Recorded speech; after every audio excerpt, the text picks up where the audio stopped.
This is a ManeHustle Media podcast.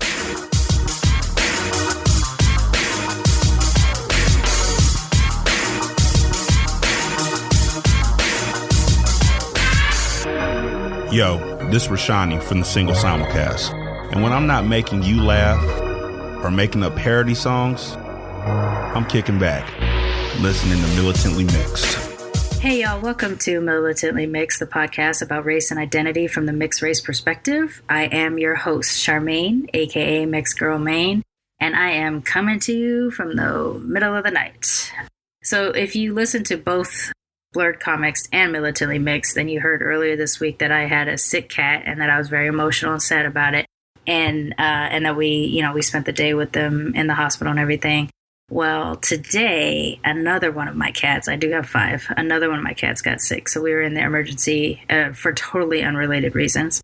We were in the emergency room with him all day today. So I'm scrambling to try to make sure that I get my episodes edited and put out on time. So that's why I'm recording here in the middle of the night. And I'm pretty sad. I have 3 senior citizen cats and I have 2 sort of adult 5-year-old cats. So my older ones are starting to get sick and unfortunately sick at the same time. And I don't know what's going to happen, but it's pretty emotional for me and trying to live up to my chosen obligations of producing these 3 shows and balancing their illnesses and my day job, which I've only taken so that I can pay the bills. You know, it's a tough time. It's a tough balance and I'm not particularly happy about it, but I'm trying to fight going darker or deeper into a bout of major depression versus my chronic persistent depression because of it, because my cats are more important to me than almost all humans. So forgive me if I sound pretty labored or my voice is really scratchy. I have also had another cold recently and I'm coming off of that, so I still have a scratchy voice, but also I'm super tired right now because it's very late.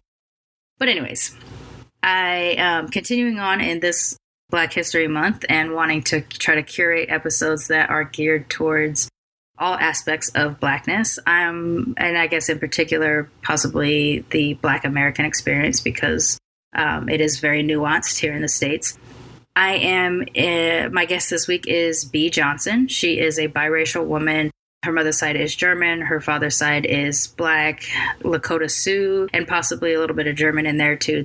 She doesn't have as much information about their ethnic background or heritage, but she is white presenting. She's blonde. She's curly haired. I see a mixed race person, but from her description, it doesn't seem that she is often seen as a mixed race person. She's typically seen as a white person. The reason why I'm including a white passing story in the Black History Month is because it is equally a part of Blackness to all other aspects of Blackness, especially here in the States. So for those of my listeners that aren't necessarily in the U.S., possibly Canada has something similar to this, but it would be even slightly different, I think, in the U.K. and other parts of white countries, or predominantly white countries. Specific to the Black American experience, a white presenting Black person is a thing that we need to be aware of, a thing that we need to nurture and help in their relation to Blackness. And we talk a little bit about it on the show, but I'll kind of go into it here in my intro as well, because I think it's important to lay it out. Here in the United States, when you see Black people, you see them from all ranges of skin colors, from very, very dark to very, very white presenting or passing, as we've called it. Some of that is, from hopefully now in modern times, hopefully it's voluntary mixing, although I'm sure it still is involuntary in some cases. But in our country's history, a lot of the mixing that occurred where Black people were involved have to do with colonial rape or slavery era rape, even whatever took place, what liberties were taken over Black bodies during the Jim Crow era and the Civil Rights era. There is a lot of trauma in our skin color as Black people because there is involuntary mixing that happened in other periods of time. And a white presenting person is an example of that. In her particular case, there's no rhyme or reason to why she turned out white presenting because she's got a Black father. It just happened. It's just a genetic roll of the dice. And even though she is actually more Black in terms of percentages than I am, I'm more accepted as a Black person because my facial features are more reflective of Black Americans. My skin color is more yellow and tan colored versus Black, but I do present in a way that Black people can usually tell. B doesn't necessarily present in a way that is obvious that she is Black. I also grew up in Black neighborhoods around Black people almost entirely in my life. And so I am more accepted just off the jump in Blackness than she is. And yet she genetically is more Black than me. So it's a very interesting aspect of Blackness, and that's why I've chosen to share it during Black History Month. This episode is actually quite a bit different than most of my conversations, and it's really just because of the natural trajectory of what we were discussing. Usually, I pre-screen a guest, and we kind of get to know each other a little bit, and then from that conversation, I figure out what it is about mixedness that is their, sort of biggest topic or the thing that affects them the most, and then we try to gear our actual recording for the episode into that. What B and I spoke about originally and what we ended up speaking about for this particular recording was quite a bit different, partially because around the first time we spoke, the California wildfires happened, and it kind of derailed things, and air quality where she lived was really terrible and things like that. So we postponed, and we just couldn't get it back together. Like the holidays popped up and all this stuff, so we couldn't get it back together until a couple weeks ago, when we finally got to record our interview. So things have changed. Different things had happened to her and to me or whatever. And so the conversation just went this direction. It jumped around a little bit because there's just things that we're talking about. We're just like, ooh. I also have some sound quality issues. I have a new mic and it picks up everything before I realized how to control it. So there's like dragging of furniture that you hear in parts of the episode. That is from my upstairs neighbors, which really sucks. But it's there and I can't cut it because we're talking. Things like that. There's a few jumps in the episode because there was some quality issues that I end up cutting around and things like that. But other than that, it's a perfectly good episode. It's just different.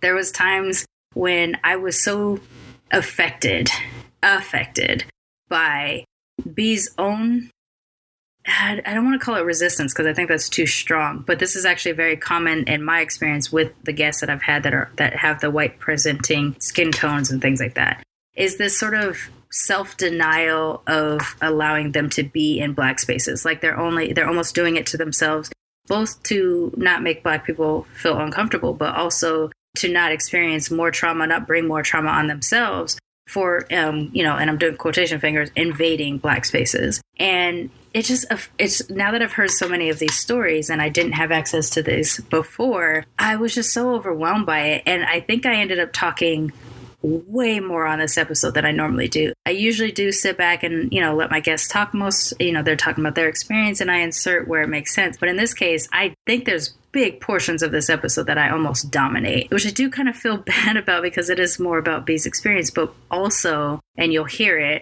part of me dominating this episode is me trying to even convince her to take up space. I don't know how else to say it, just to take up space.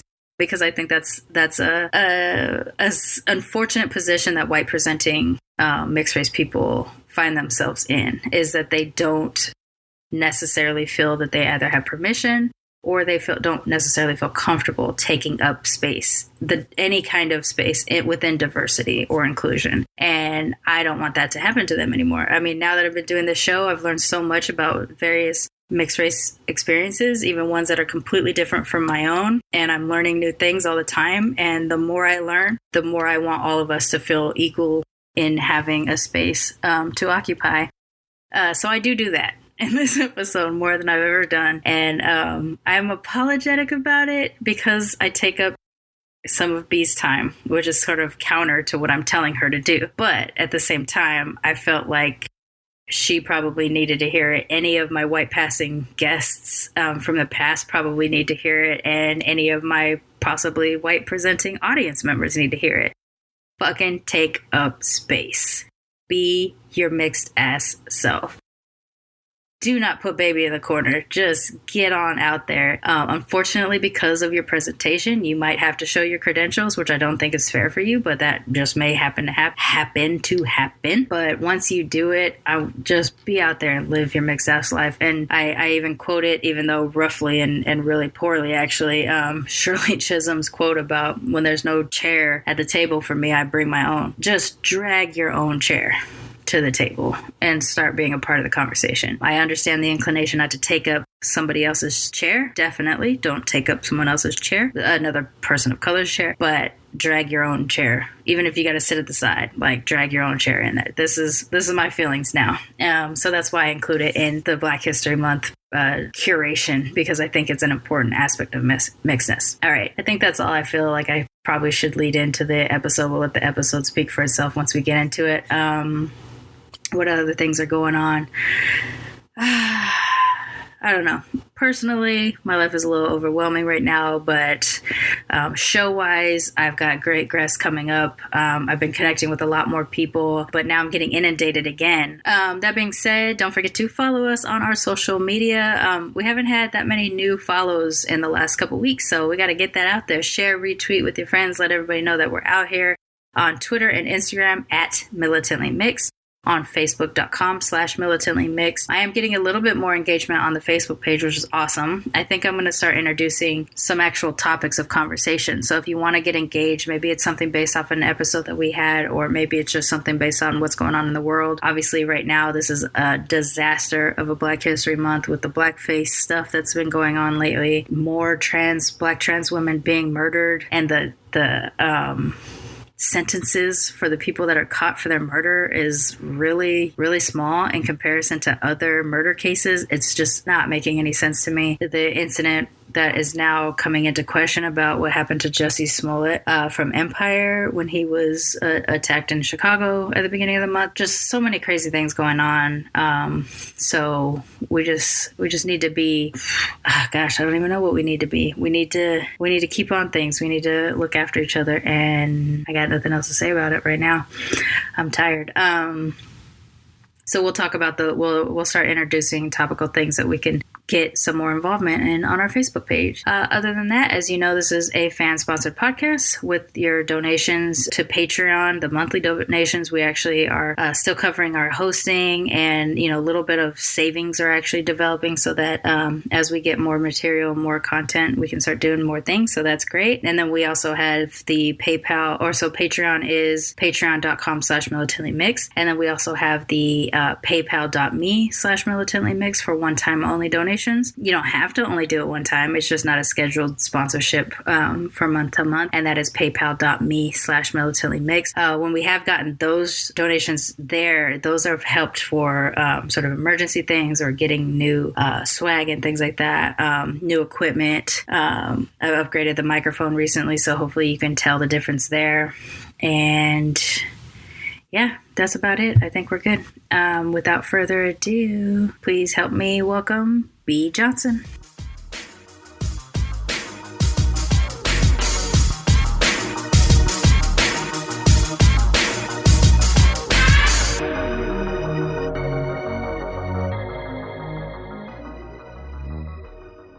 All right, so my guest this week is actually someone that the first time we talked was months and months ago, but due to California and other issues, holidays and stuff like that, we didn't get back together until just now. So I'm happy to welcome B. Johnson to the show.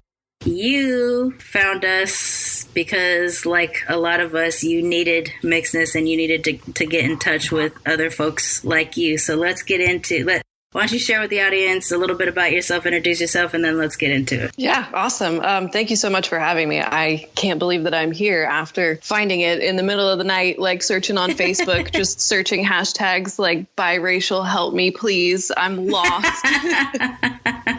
A little support group, biracial, help me, please.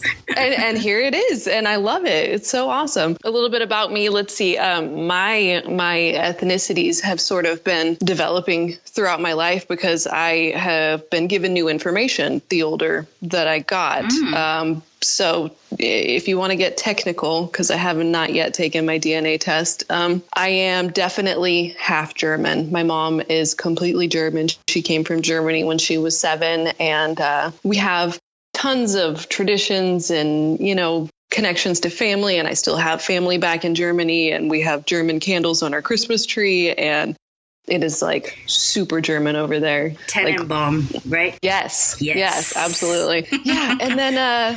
And then my dad is, he's Black and Native American. We're Lakota Sioux.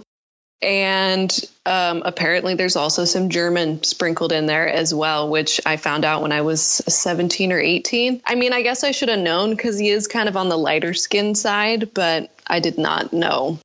Until I was probably, and I don't even think that I'm supposed to know. I'm pretty sure that was a secret that my mom let spill to me. Oh, really? Why? Because it's like painful German mixing, or just he was quiet about it? Well, no.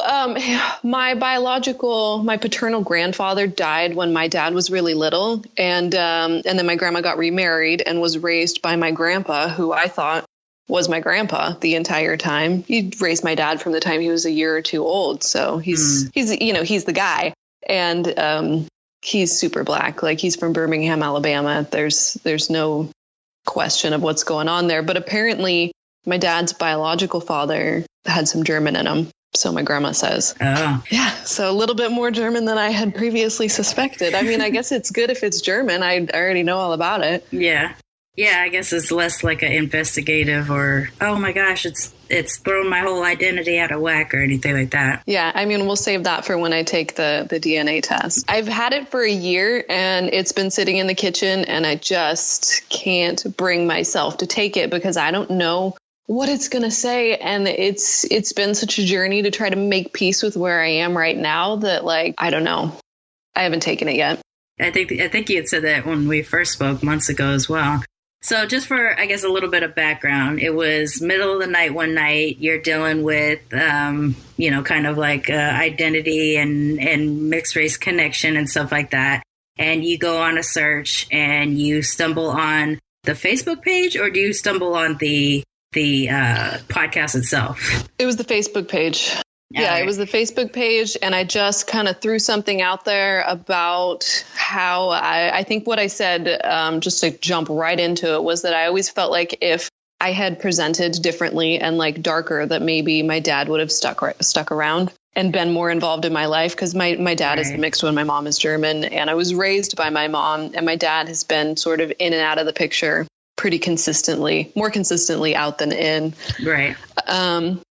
But I've always had a really good relationship with his whole side of the family. Like, I see my grandma 1,000 times more than I see him, and I have cousins and stuff that, like, I'm able to be sort of close to. We were a lot closer when we were kids, and then, I don't know, life just happens and we kind of drifted away. And so in that drifting away, I feel like I've drifted away from all of that side of me, And I'm just kind of bumbling along like some, slightly dark-skinned white girl with curly hair and totally missing that piece. But as things happen, like in our world, it brings it up and it doesn't ever go away, Right. And I think also around the timing that you discovered the show, or the Facebook group anyway, was around the time we had just posted, or nearly were about to post, our very first White Passing episode with Gretchen. And that one, for the longest time, that was like the most downloaded episode, because it seems to be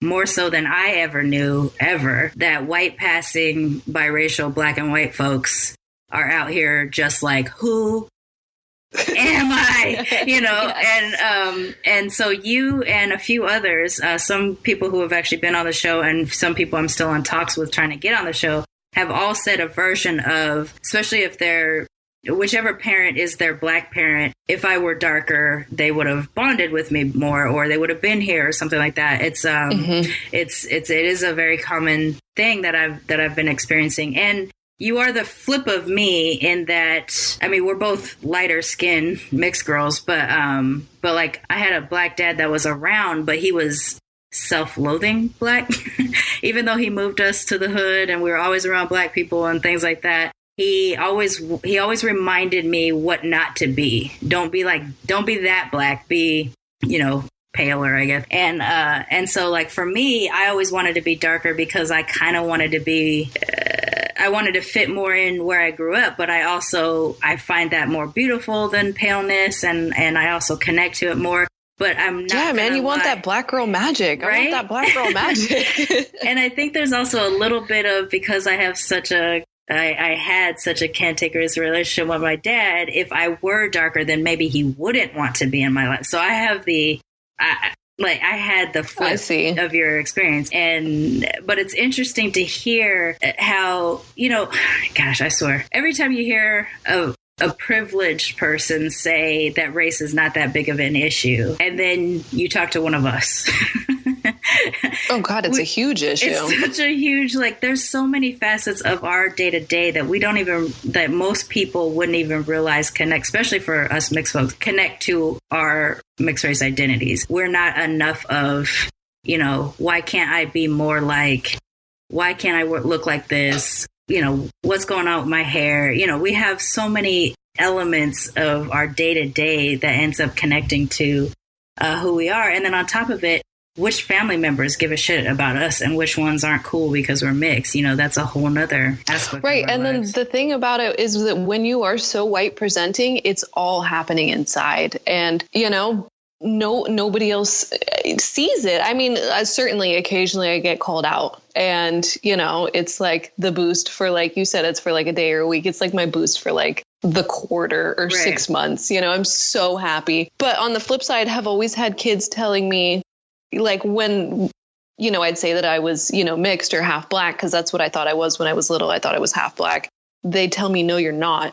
And I'd have to bring in a picture of me and my dad to school, to elementary school, to show them. And if you don't really have a relationship with your dad, it kind of is shitty to have to drag a picture of him around to prove that you are, mixed or whatever. And so to have people not believe who you are or your experience or what it was like for me when I was at my grandma's house every other weekend, it's crazy. Right. But really, it's only because you're pale. Honestly, because with your hair and even to me, your facial structure, I feel like I see, I feel like you could be, and if I say this on the solo, but I feel like you could be one of my cousins because you actually look really similar to my next in line cousin who is similar to you in that light skin, sandy colored curly hair thing that you have. So I feel like I see it. And I think maybe what is really healthy, especially while we go and do these searches online when we're trying to connect with someone, is surrounding yourself by other people that can see you. I mean, it's literally why I do this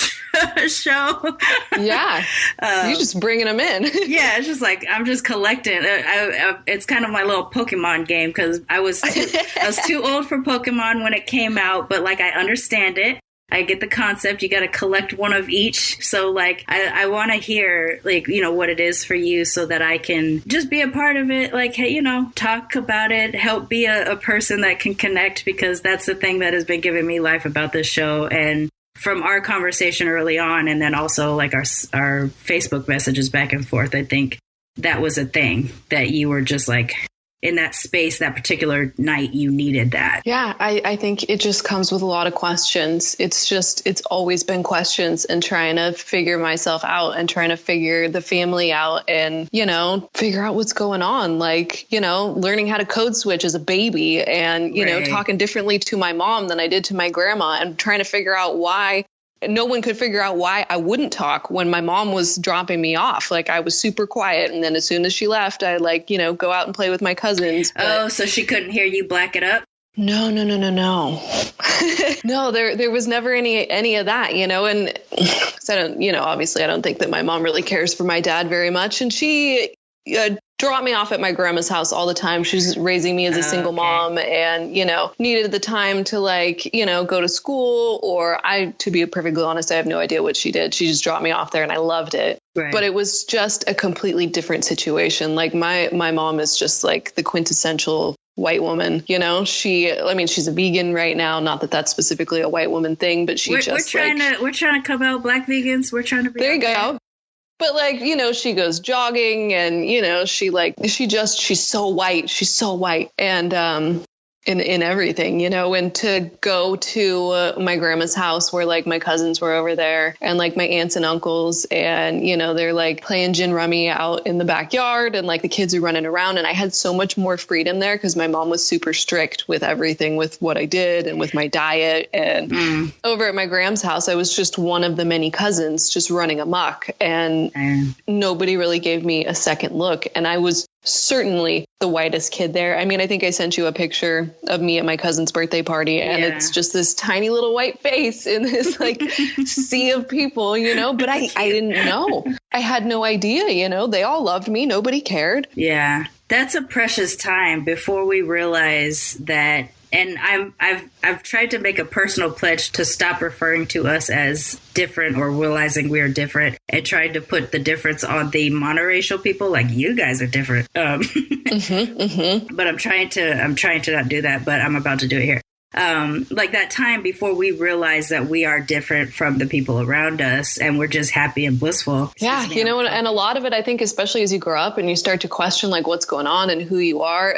For me specifically, I just had those pieces of, you know, what I thought was, when you're little, it's all of you. I am, you know, the kid at my grandma's house. I'm the kid at my mom's house. And while there were some differences, you know, like I said, like I was quiet when my mom was around. It was basically the same kid, you know, and as I got older, it was like layers started to get peeled away, and it became really apparent to me that it was different over there, you know? Yeah. But like, I get that too. It's just that it's amazing that you learn to code, or that we learned to code switch so early, and not even have, like, I didn't even have the word or the language for it. No, I didn't know what it was until you said it. Oh, really? It's like, that's what it is. Yes.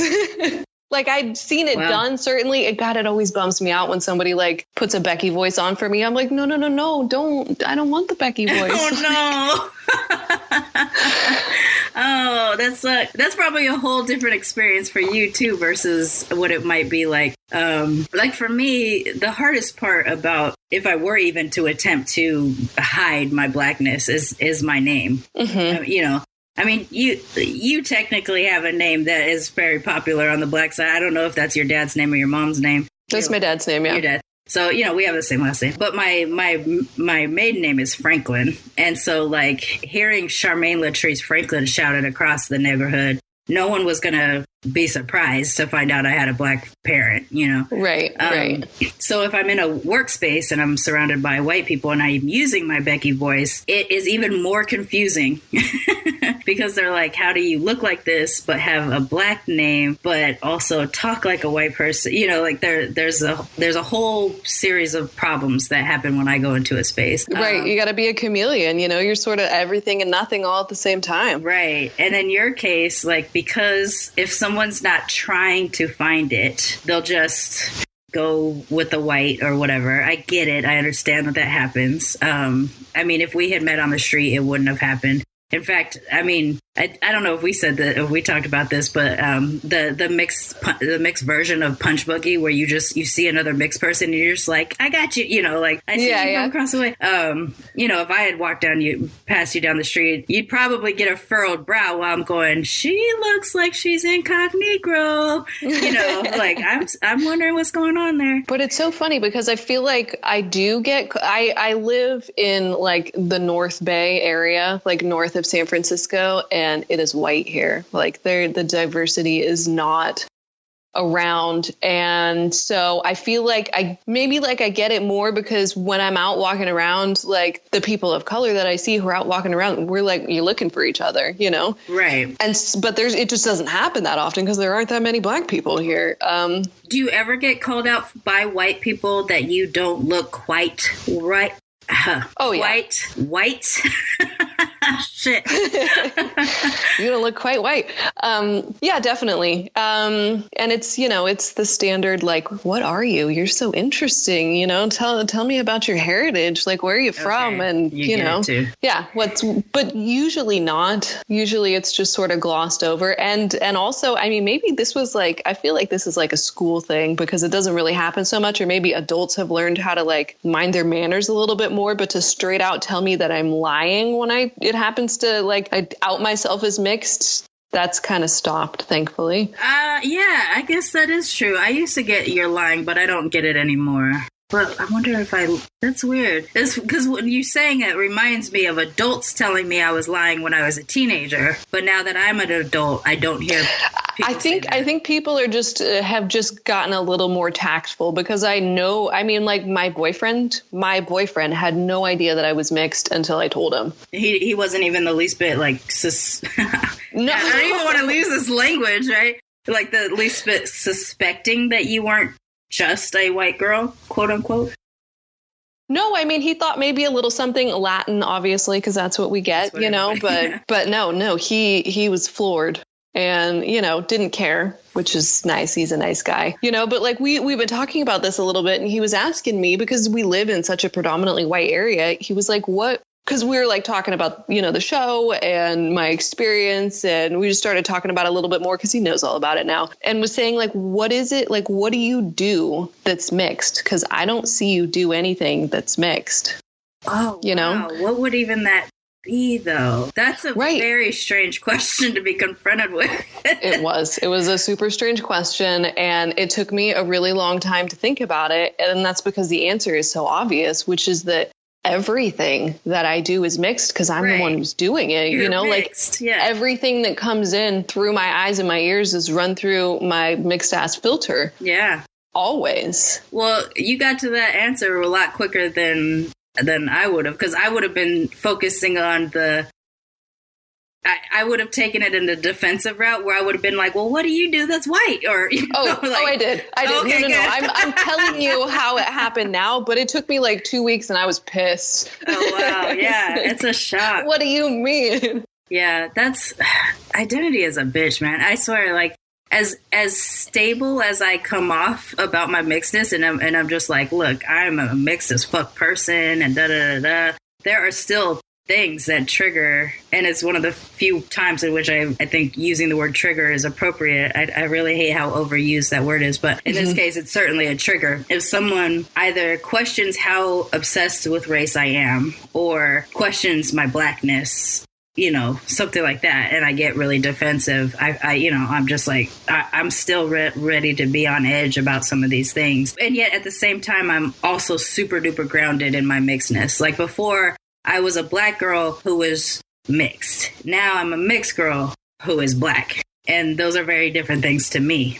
And that was like a huge transition of me kind of discovering to get there. But you're kind of in it right now, right? You're still just trying to... Yeah, I'm in it right now and trying to figure out how it's all happening. And, you know, I wonder if taking the DNA test is sort of a piece to that. And it feels weird because it feels like I'm not looking for the answers to my DNA. I'm looking for my dad's DNA because I know what my mom is. You know, we know many generations back what she is. I'm totally not interested or concerned because I've always had so much access to that, you know. Right. I want to know what's going on the other side. And it's been sort of worrying me because as I've grown up, like as a little kid thinking I was half black, and then being able to relate that there was this Lakota aspect to it, which is awesome and has been really interesting to learn about and stuff. And then to find out that there was even more German mixed in, like I feel like I'm just like losing my blackness piece by piece. It's getting stripped away. And you had a guest on, like I binged like pretty much the whole series, but you had a guest on who, you know, was black and took the DNA test and found out that he was like 20% white or something, but like totally identified.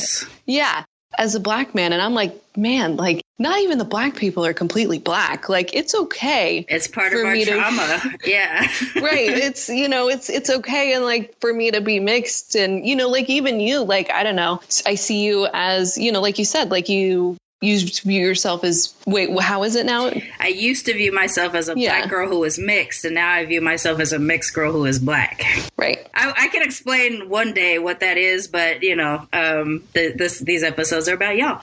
So a couple things you've said that I've heard from other people too, but I want to grab you on it because you're the person I'm talking to right now, is that thing, you didn't say the word permission, but you seem to reference things that seem like you don't believe you have permission to own your ethnicities. I understand us not having access to cultures that we're mixed. Like once we find out what our different ethnicities are and we don't have access to those cultures, I totally understand not feeling fully comfortable in taking ownership of those cultural aspects of it. And even I guess by extension, it also comes with you saying, yes, I'm black or yes, I'm Lakota. But in your case, what is, if you even know, what is holding you back from feeling that you have full on ability to say that you are? I mean, if you knew your dad is black, what is preventing you from thinking that you are half black?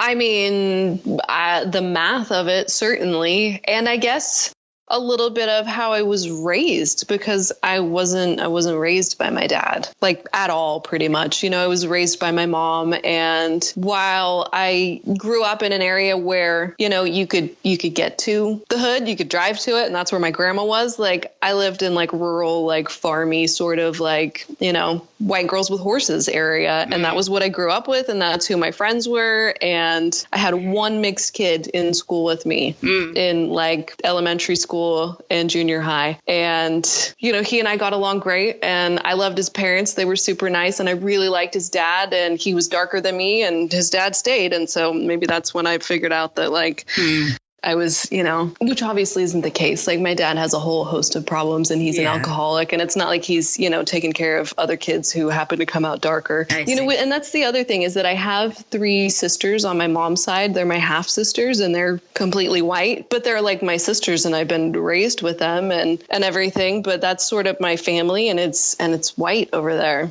Right. So did you think of yourself as like part-time Negro? Yeah. And as an adult, because you have so much limited access to other Black people, maybe not just people of color, but certainly, do you feel like, so what you said was you feel like your Blackness is kind of being chipped away at you based off of the math and, other things. Yeah. And just, how much time I'm able to like spend with my family, which, with that side of the family, which isn't a lot, and it's never, I don't know, pretty much like when I was little, it seemed like I could slip in and out of each side. But about from the time that I kind of got some awareness of myself as like a preteen or a teenager, it was like that my Blackness was something that I could go and visit, but it would have to stay there. It did not come home with me. Right. So that I understand quite a bit, because when I was with my Japanese side, I could be Japanese there. I couldn't be Black, but I could be Japanese there. But when I left, or if we were out in public with my Japanese side and we ran into other Japanese people, I was no longer Japanese again. I was a friend's kid or something, because of the complication of the fact that I was mixed, that my grandma didn't know if I was detectably Black to non-Black people, and the fact that my mom was a teenager. So the math didn't check out. No. Can't have that. Yeah. So there's like a lot of complicated things. And so, but I didn't realize it was bad, or that it didn't start to make me feel bad until I got into that time, that preteen time where you're sort of identifying who you are and or at least wrestling with your identity for the first time. Right. And I sort of like, I saw that my cousins were like able to go, and like a couple of my cousins have been able to like go and live with my grandparents for a time when they were like teenagers and kind of acting up and stuff, like when I was a teenager as well. And I'm like, damn, like why? Because my mom was like really, really controlling with like all the rules and stuff. And like, she was just trying to be a good mom and keep me out of trouble, but it just wanted me to get in more trouble, and I'm like, why, right. what do I got to do? How can I be bad enough to like get sent to my Black grandma's house, to like go hang out there, and like, I want to go to, a different high school and do the thing. And it was not until I was probably like an early adult that I realized that it wasn't because my cousins were messing up. It's because their parents didn't have their, their shit together. And right. My mom clearly had her shit together real well, and there was not a chance that she was gonna like send me to Rancho to go live with my grandma. Right. It's not and it probably wouldn't even have occurred to her, like culturally. You go to your grandmother when you're in trouble, like, and that was, in my case, it wasn't go to your grandmother because you're in trouble. It was go to your grandmother. Like you said, my parents didn't have their shit together. They were kids themselves. So I at least do have that access. And so in that case, like, I do feel like I can claim Japanese and I can claim British cultures because I spent time inside both of those grandmothers' houses, but like, I don't feel comfortable claiming the German-Irish side because I don't know that man. Like, I met him a couple of times, and then he really wasn't part of our lives. He could be alive or dead. We're in North Highlands right now. I have no idea, and so I list it as my ethnicity, but I don't claim it as my culture. And I think what I'm kind of wanting to get with, I guess, or whatever with you is understanding, like, as you feel that your Blackness is kind of being chipped away from the math of it all, and even to a degree from the culture, when you really still think about it, when you still lay it out, you spent time in your grandmother's house, you spent time immersed in that culture, and even though you're getting removed from it more and more as an adult, it's still a big part of how you were shaped. right? So Absolutely. like, your blackness is there. Right, but nobody can see it. Like, it's like a ghost, you know? And it's probably going to feel like that for a long time. And unless you move to an area in which you do have more access or whatever, what I don't know why this has turned into this kind of a conversation, but this is how I feel about this kind of stuff. This show has made me more and more aware of our need as mixed people for acceptance within all of our different groups, right? And you said something that I could totally dig in on is like you already are secure on the German side. You don't need to know any more about them and not even necessarily curious and investigating further because they at least have their documentation in order. You get it. So right now it's the stuff you don't know. And and not only the stuff that you don't know, but you have to be accepted by them, but you also have to accept yourself in them. And that is what I think happens a lot to the white presenting mixed folks is that you don't often accept yourself. You don't feel that just because randomly you ended up more white looking than anything else that you're mixed with, you don't feel like you have permission or access to mixedness. And I'm telling you, insert, like, it is part of who you are. It is. And it's not like you were adopted and you found out later on, oh shit, I'm actually more black. You know, I'm black, but I was raised by white people. Okay, you have the absence of your father. I totally understand it, but you don't have the absence of your mother, your grandmother, and your cousins. It's in there. You're just not around it that much. It doesn't mean it goes away. And so, like, I think what started happening to me over the course of doing the show is at first it was about connecting with other mixed people, and then it was the more I learned about our various experiences, the common thing that kept popping up that we all at one point or another have dealt with is, am I enough of fill in the blank? And I probably, you know, as a teenager, I probably would have said no because I was also I was in that quest too. But now I hear our stories and I'm like, yeah, the fuck we are. And that's where, like, be your mixed ass self started to come up and boil up. It was like, stop feeling like you don't have access. Insert, be your mixed ass self, own it and claim it. Because the thing is, and I was talking to a friend, an old friend from high school who I haven't seen in since high school for the show. He's going to be on our next episode. And he said to me, one of the things that he remembered about me is that I was like relentlessly mixed. He didn't quite say those words. He said, and it was before we started recording. And then later on, he calls me something else, which I really enjoy. And I'm leaving in the episode. But like the way we were talking about it before we started recording is like, you didn't let anybody not accept you as mixed. I don't know what it was about me at that time that I decided to force it on people, but I wasn't believing it in myself at the time I was forcing it on people because I was dealing with that journey. And now that I do this show and I hear all of us talking, I want to insert that into you guys too. Like whatever was making me fake it until I felt it, I want you to feel that way too because I know how much you need. To give us the gift of that. But that's totally what the show does because I found it and I binged it and I like cried several times and I'm like, man, I'm not alone because I don't have like the benefit of having like, I don't have mixed cousins. I don't have brothers and sisters, you know, like who are the same as me. I feel like I'm this, you know, one tiny little, you know, sort of quasi white girl who can never find sunglasses that fit on the bridge of her nose and like ever. And like my hair and, you know, right. I get the hair. It gives it away. The hair gives it away to me too. When I saw you for the first time, and I know we also did the FaceTime or whatever, and it was kind of it was that really bad patch of time because the fires were happening, and so like the connection wasn't great, but I could still see like all your hair and stuff. I'm like, yeah, yeah. There's a lot of it, and it kind of does its thing, and I get out of the way, and it was really nice to finally like discover mixed girl hair products and not be using, you know, the crunchy early 2000s gel on it and stuff like that. Right. No, I think what the show has done for me, it's so weird that this episode is so self-referential. Like, I guess we've been out long enough for that to be a possibility, but it's given me this gift of realizing that like what I needed when I was a teenager was someone to say, hey, mixed girl, I see you. Yes. I'm now trying to do that for whoever is willing to talk to me. I mean, I'm also trying to steal your stories because I want to, like, I greedily want to hear, like, what was it like for you? And then go, oh, me too. Or, oh, that's the opposite of me. That's cool. We're the same and we're different. I don't feel this same level of bond. I always felt like it was enough for me to connect with other Black people.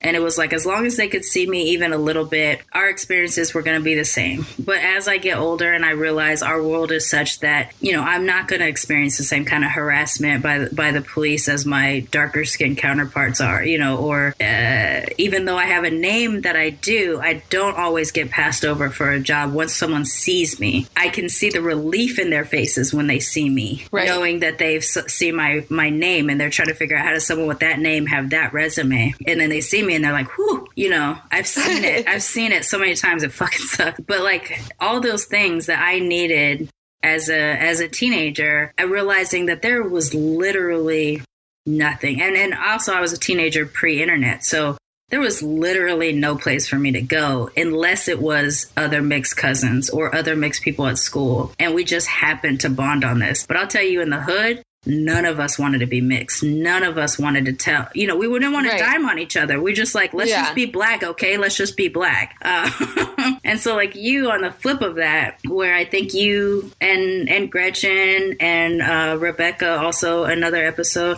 and Zach, another mostly white presenting biracial person that's been on the show. Like, I think all of you have had that similar thing where it's just like, I just needed you just need somebody to be like, go ahead, mixed girl, do your thing. And I'm just like, yeah, go ahead, mixed girl, do your thing. So I want you to, I know it's difficult where you live and stuff like that, but I want you to be comfortable to join those groups. Like we were talking about earlier, can you insert yourself into these groups being, oh, that's raising a question for me right now. Sorry, I'm going on a tangent. No. How do you receive the term woman of color? How does it feel for you? Like a club that I'm not allowed in. Really? Mm-hmm. And is that because of your own perspective of what you look like and how you present, or what you think you will be perceived about or have been perceived as? I think it's a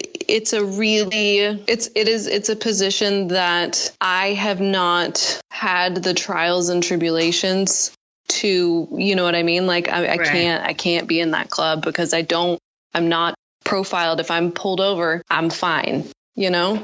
Right. Well, okay. So Gretchen said something like this too on our first white passing episode, where she said she didn't want to be in a corporate environment. She didn't want to take a seat at the table. She didn't want to take the diversity higher. She didn't basically. Right. So at work, she would keep it close to the chest so that she doesn't get used as a diversity hire in place of someone of quote unquote actual diversity, which I do respect and appreciate. And yet at the same time, want you guys to be able to have that seat, a seat, maybe not the diversity hire seat, but the other part of, it is. I don't know. When you think about like all the people that you've had on this show and all the people that are listening to the show, and I mean, if you just do the math, like how many millions of mixed people there must be out in the world, like maybe we get our own seat. Like exactly. Maybe it's its own thing. The intersectionality is something that, like, I know it's becoming like a buzzword and everything like that, but it's legitimately what we are. I mean, we are standing, like, just you and I talking alone. We are both women. We are both mixed race women. We are both, well, we both have German and Black in us. So we have all this. But you're a mother, right? You have children. Yeah. You're a mother. So there's all these other levels of things that do bring a pool of diversity into any space that you occupy. And so I don't remember who it is who has the quote where it's like Shirley Chisholm, where she was like, if there's not a seat at the table for me, I bring my own chair, or something. That idea sticks in my head where this is concerned. It's that even though I understand that you do present whitish, I think folks can detect it. I think maybe not white folks, but I think if you spend enough time in Black spaces, it would be seen. Well, it is, it's not like it never happens. It actually often happens, especially because, like I said, in such a predominantly white area, we're looking for each other, you know? Right. Everybody's radar is tuned a little bit more than, you know, if you're in a really mixed area, predominantly Black area.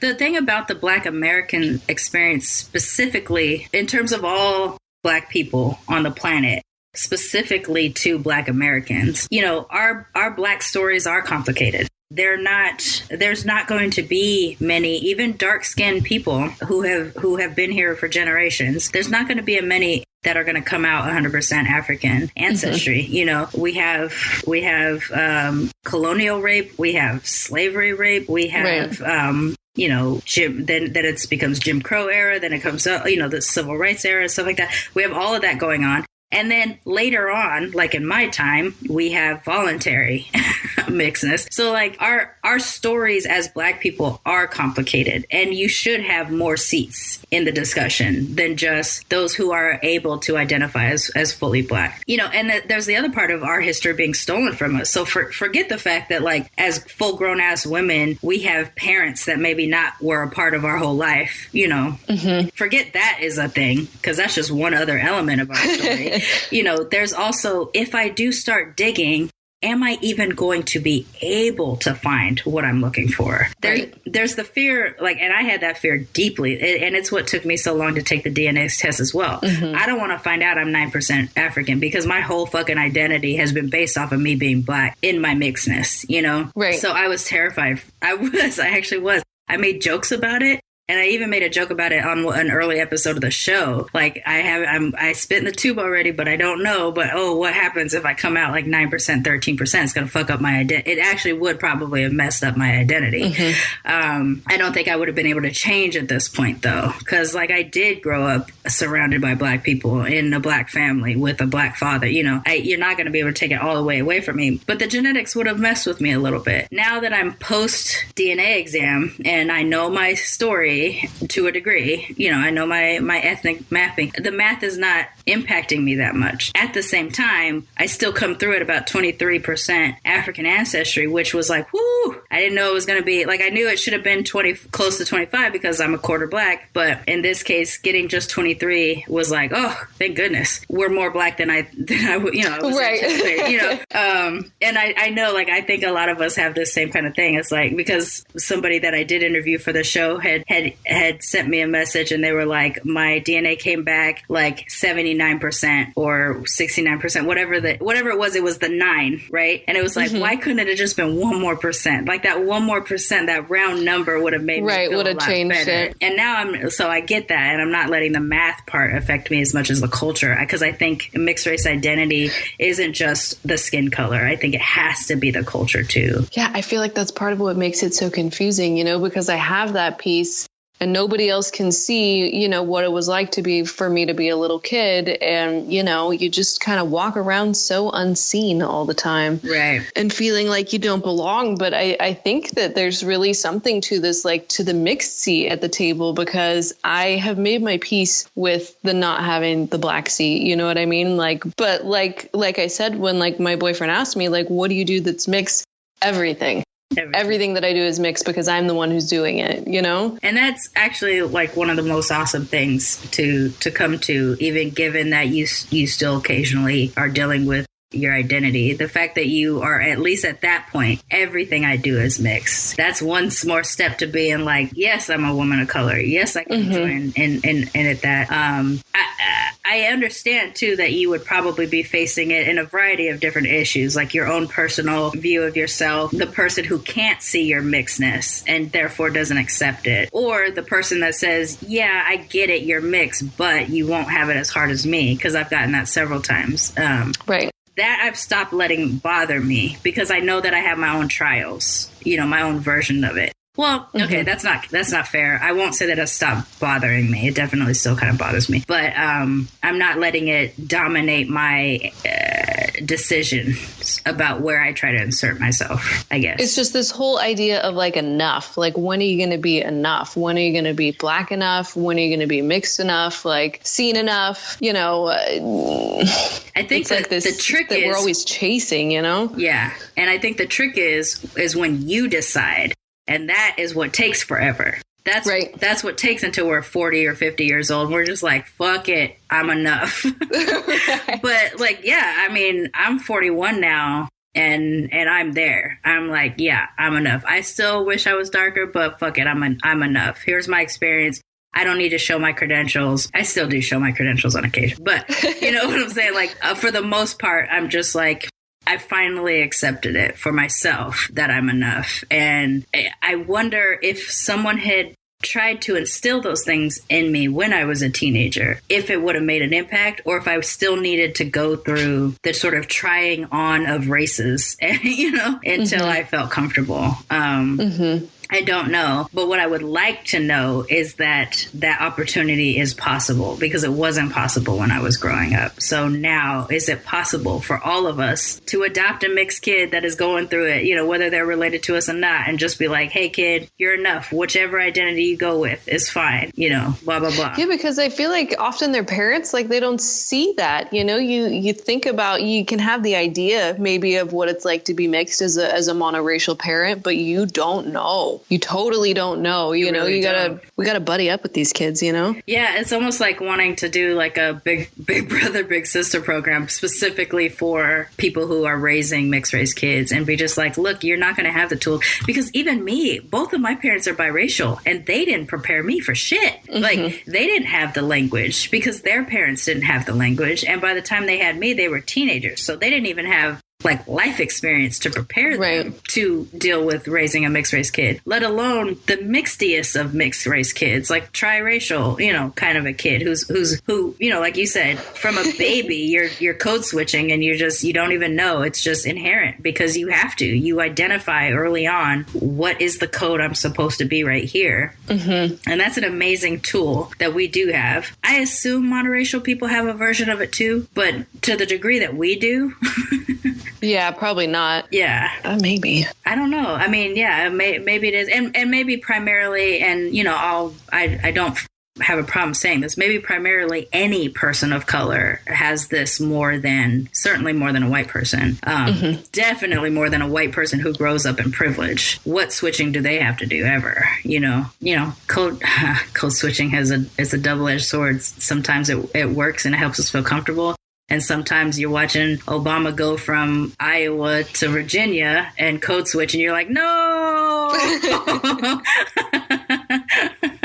Or I guess right now it's Kamala is doing that. Yeah. But yeah, like I think there is something to internally deciding that you're enough, and then surrounding yourself by people like us that are going to be like, yes, you are. Right. Like, it's okay to just be you, and whatever that is, and to just be your mixed ass self. Yep. And that's what I just love that. I do too. I love being able, and at this point, and I don't know if it's because I'm getting older or what, I love making people uncomfortable when they want to pigeonhole me and put you in a box. You're like, no. It just like blocking every time they do it. It's so much more fun now than when I was like 20 and someone goes like, you're so exotic, where are you from? And I'm like, well, you know, and just accepting it and feeling like I had to answer. I love that now. Right. Or like, can I touch your hair? Fucking people with the hair. Who wants to touch hair? I do not understand this. I have never, ever, ever in my life in a non-sexual situation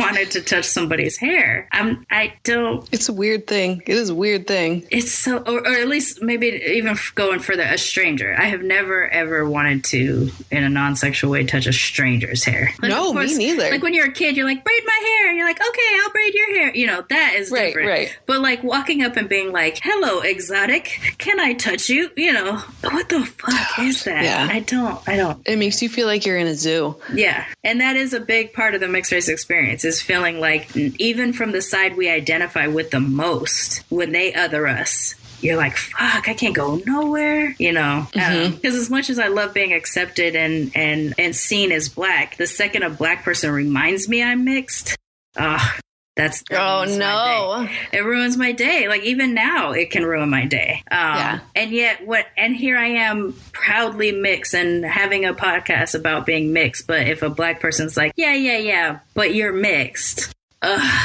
you know, so like I get all the things, I do.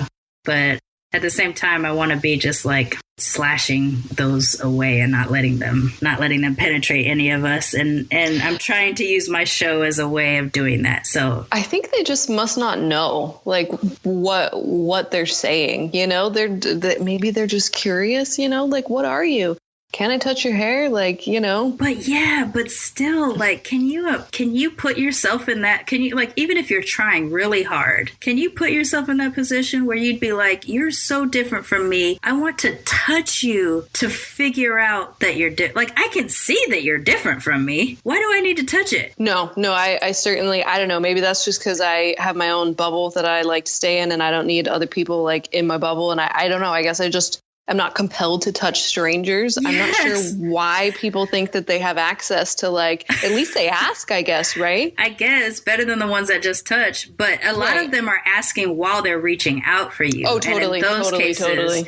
Those are really rough because you're in this like a fight or flight, right? Do I knock your hand away? Do I freeze and let you do it? You know, or do I run the fuck off? It's so bizarre. I don't get it. And I'm trying, I try to figure this out in any way, but there is never, I barely want to touch people that I care about because I'm British and Japanese. Like, we're not huggy people. It takes me a long time to get affectionate. And sometimes I lose people because I can't get affectionate fast enough. But like, a stranger, like, I don't even want to shake a stranger's hand, let alone put my hand in their head. Like, what the hell is going on with people? Yeah, my mom said that used to happen a lot when I was little, that people would just come up and touch me because I looked way more mixed, I guess, when I was little. And because my mom didn't know how to do my hair, it was just like fuzzy. And that's always the tell. Yeah.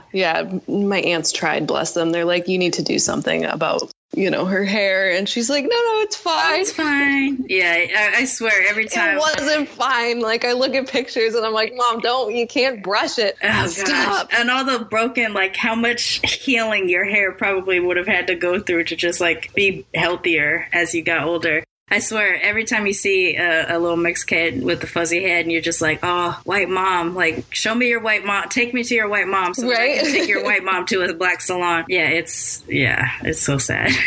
And like, my hair isn't even super, like, it's curly and it's more curly in the back and, you know, it tries to dread up and do its thing a little bit, but it's not, you know, kinky or anything. Yeah. It's not my mom's stick straight hair and she didn't know what to do with it and didn't know that you can't brush it. And, you know, it was a mess. There should be. And maybe that's one of my missions is to create some sort of like how to raise a mixed kid series of classes. And then it will have a hair component and a how do you talk to them component. How do you lift them up and make them feel comfortable in their mixed ass skin?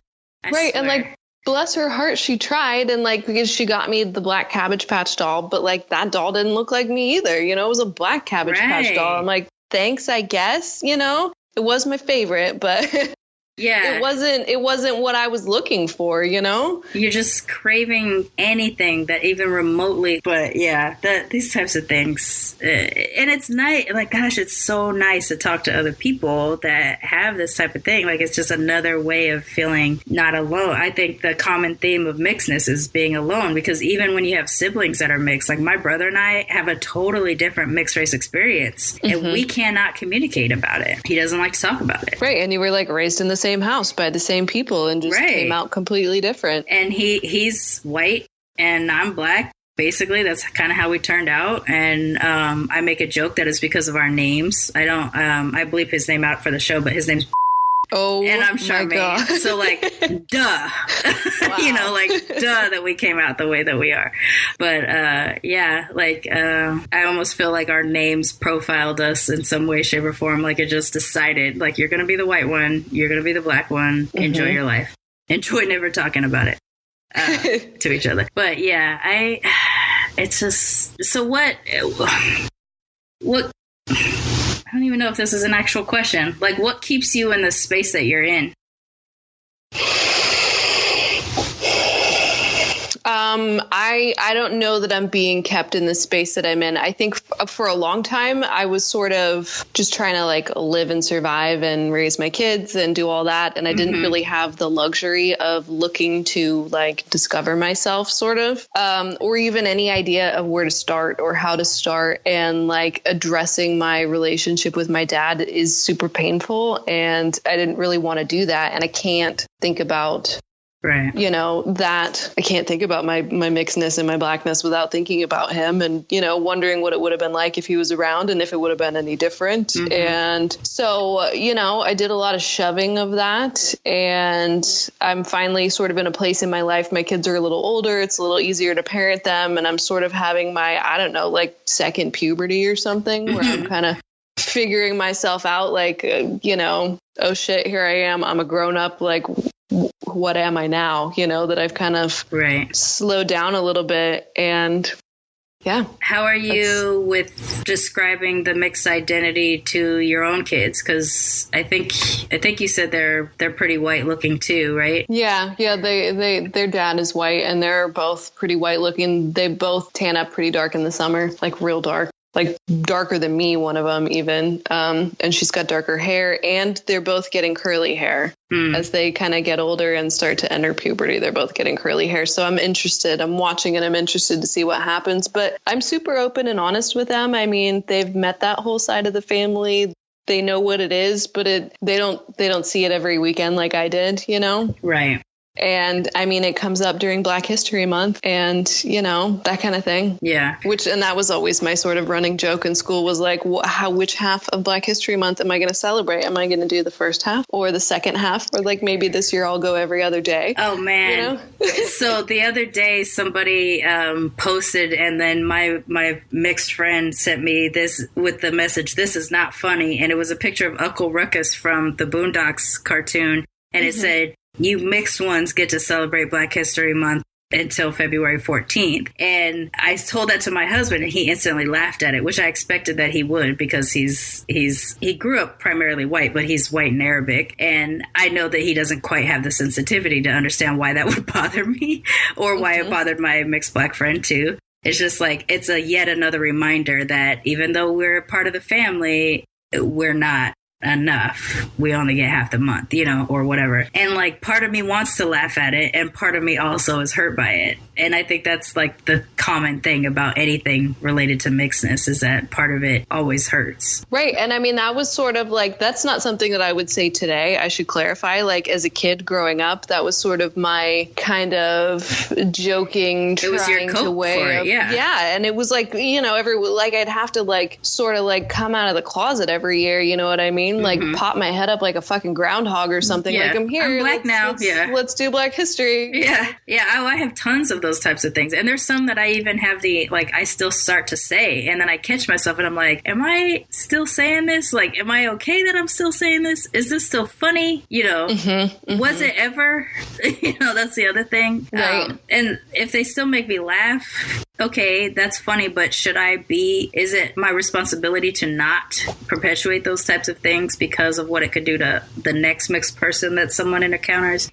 Like, I don't want it to steal my sense of humor away. And yet at the same time, I'm like a lot more heightenedly aware now that I was also making myself not enough. Right. I agree with that. And I guess to like relate back to your question to how I'm parenting, I don't really know that I give my kids access to their mixedness because they have it. I mean, it's there, and while we certainly we talk about, the Black experience and things relating to it, in the world and stuff more than, your random white family. And they do have access to their family in that regard. I don't know. I guess I need to like double back and talk with them about what that's like, because I know that they deal with the same stuff that I do. They deal with kids not knowing what you are and, dropping words that they shouldn't be using, and everybody's face swiveling to you. Like, are you going to tell him you're half Black and he can't say that, and right. As if it was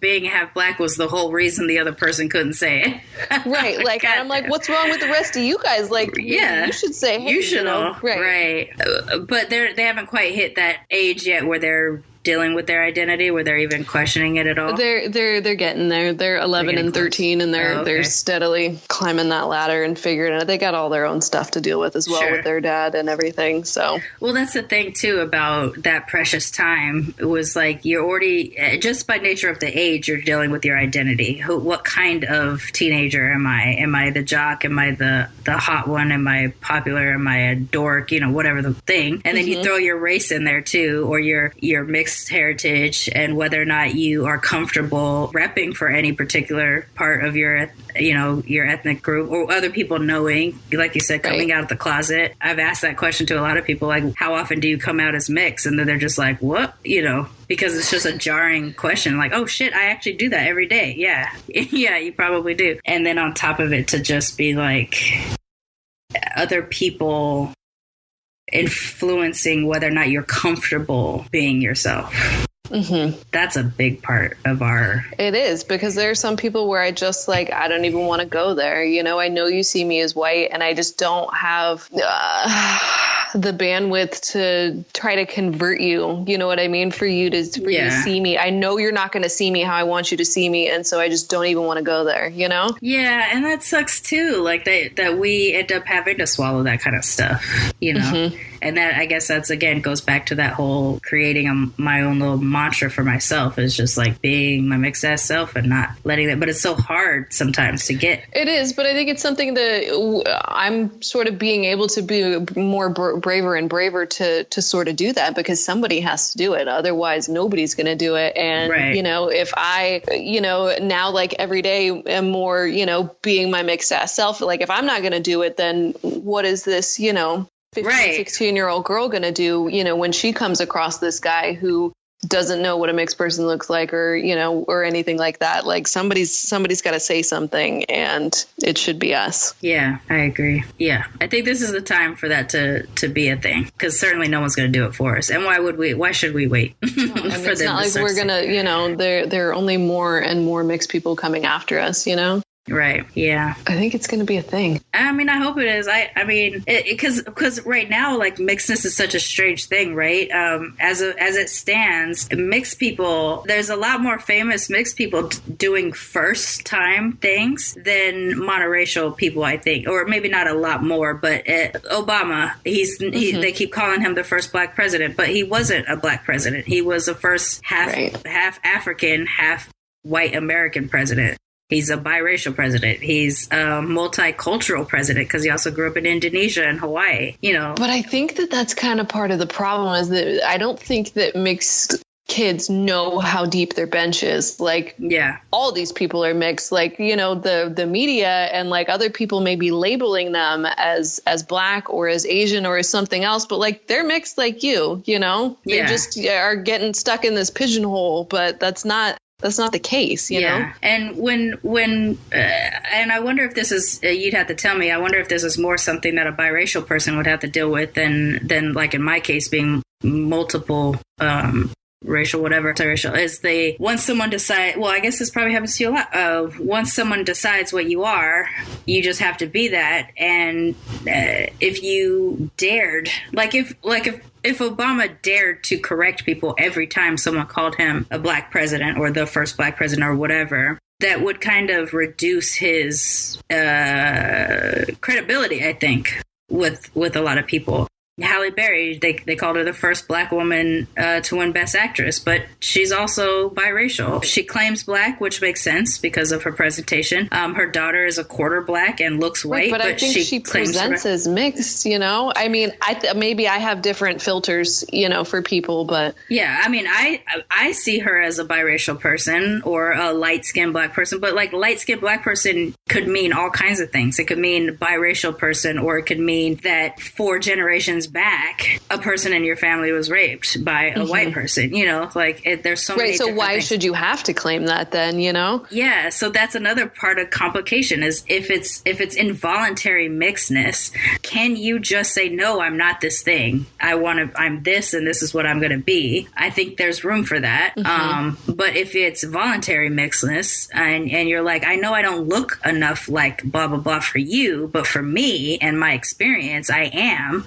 So I'm I'm going to go ahead and claim it, and you're not going to be able to tell me I can't. You know, like, I think mixedness is super complicated on levels that a lot of monoracial people don't have to deal with. But then you run into the Rachel Dolezal issue. Fuck, you know what I mean? woman. Nobody wants to touch that with a 10-foot pole. I'll touch it. Trans Rachel is ruining shit for mixed people. Like, I have such an anger about her because she's not a transracial person. She's not a person that was adopted by another race and culture and raised in it. She's just a white woman who was raised by white parents, who didn't even grow up around black people, who decided she was going to be black, and then has exploited blackness on multiple levels to both fame and to money. I have a huge problem with people thinking that we are like her. And this has actually happened. Yes. I don't know how many times someone said, oh, you're on that Rachel Dolezal tip. And then I got to be out here screaming like a crazy right. person because I actually am mixed and I actually have a black experience in a yellow body, you know? Yeah.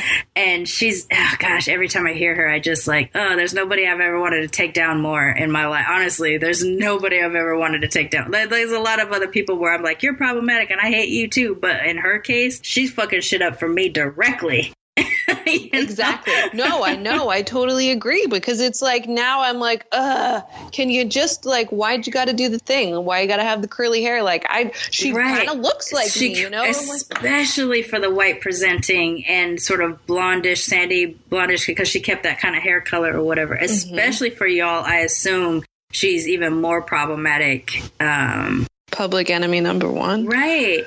Because my husband was asking me the other day, he was like, how did that even go that far? Like, how did it even go that far? And I was like, that is a person who was raised white asking a person who was raised black and revealing how little blackness that is understood in that place. Because blackness is so complicated, because you could be 100% have two black dark-skinned parents and turn out white looking like some of our friends that we grew up around. Because this is possible, we weren't going to question that. Like, right? Like, if you have the like, who would have thought that you have the audacity? She just walked right into like, the NAACP. Magic. Like, what are you thinking? Yes, like, we were not going to sit there and like black people as a whole, we're not going to be out there and be like, you're not black enough to be here. If she walked the walk and all that kind of stuff, they were just going to accept it. And it would never occur to us that someone would be that bold. And so now that she exists and we now know it, now we're on the hunt for it. So another element of how it impacts mixed people is, like you said, oh, you're lying. Right. I imagine if it's not happening yet, I imagine it's something that probably does happen for some people. Like, oh, wait, you are far too pale. There is no way, you must be like a Rachel Dolezal. That's a different way of accusing us of lying, I guess, in that respect. Yeah, man, nothing gets me hotter than that. Like, I guess, and now she's got these line of mixed dolls, like different color, different they go from like a light brown all the way to a dark brown dolls. And you see...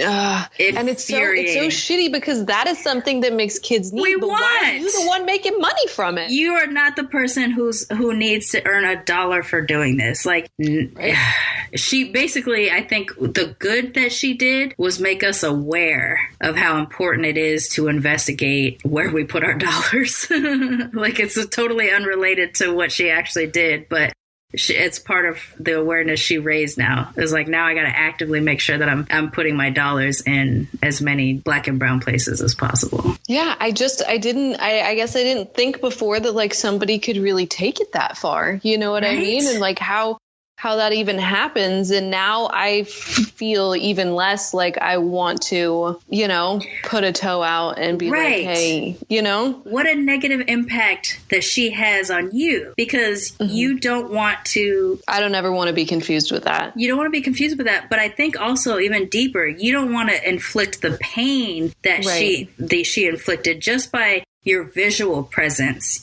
once someone got to know you and learned and things like that. But the thing is that we are visual people, creatures. And so we're going to go from the looks before we go into who the person is. I have plenty of people that I'm friends with now who do just call me Black woman and just accept me as a Black woman. And I don't feel like my mixedness is being ignored necessarily, because I understand what they did individually in their journey in terms of their acceptance of me. But when they first met me, they had questions about how is this girl named Sharmane trying to be Black, looking yellow, living her life, but they had to learn about me to get to that point. In your case, going off, like if you're just going to walk into a WFC room of some sort and be like, yeah, I know I look pale, but here's, you got to put out your credentials. Unfortunately, you would have to do that. And then after that, then it's like, oh, okay, this checks out. Now you can be one of us. That is a burden that you have to bear that is not your fault. And it's even more heightened because of somebody like her. And that's a whole nother negative output that she has that people aren't even talking about. Right. That's rage. But I guess we're getting to about that time, or we're well past that time. We're just talking. This has been such a different experience than some of the other recordings because, well, one, we've talked, a couple times at this point, both in, well, only once in chat, but that was a long time too, messengers and things like that.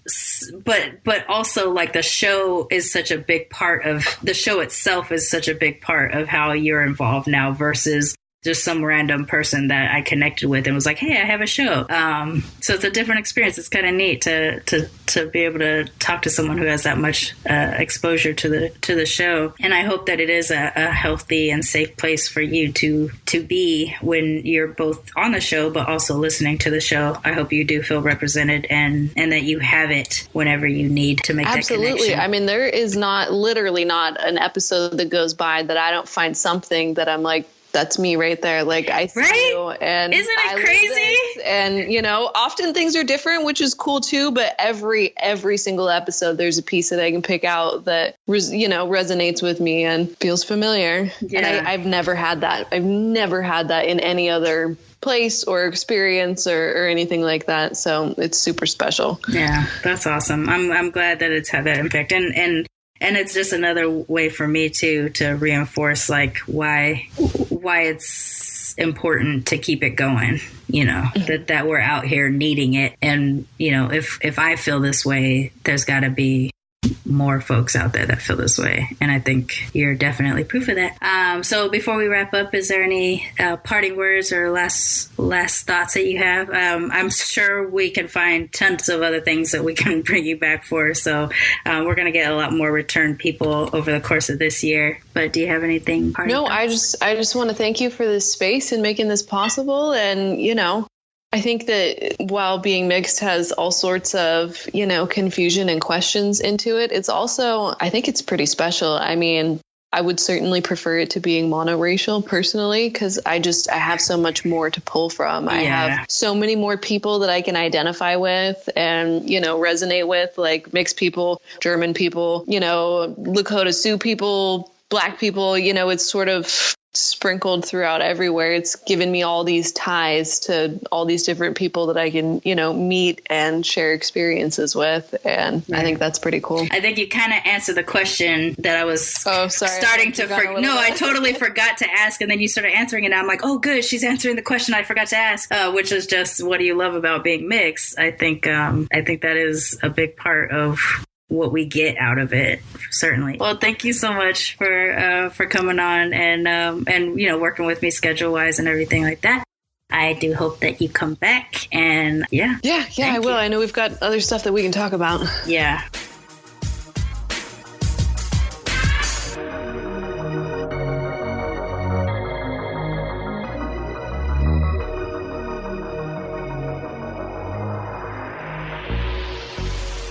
Militantly Mixed is a ManeHustle Media podcast, produced and hosted by me, Sharmane Johnson. Music is by David Bogan, The One. And if you like what you heard on Militantly Mixed, please subscribe, rate, and review on iTunes and wherever you find your podcasts.